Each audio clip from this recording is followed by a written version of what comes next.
Hi, I am Brian from Sotex. I figure out some information about Redmi Note 5 features, release date, price and specifications.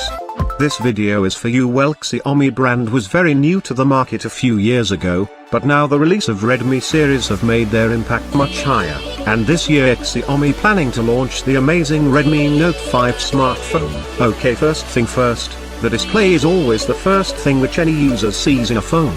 The Redmi Note 5 is expected to have 5.5 inches display, which will give you amazing experience for sure. The display can easily give you 1080 by 1920 resolution.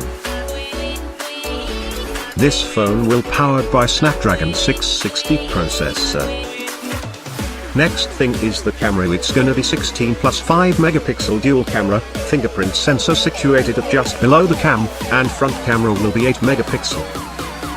The battery capacity will be 4100 mAh, that enough to run the device for a long time. Price is not declared still. Wait for the launch will be in end of February 2018.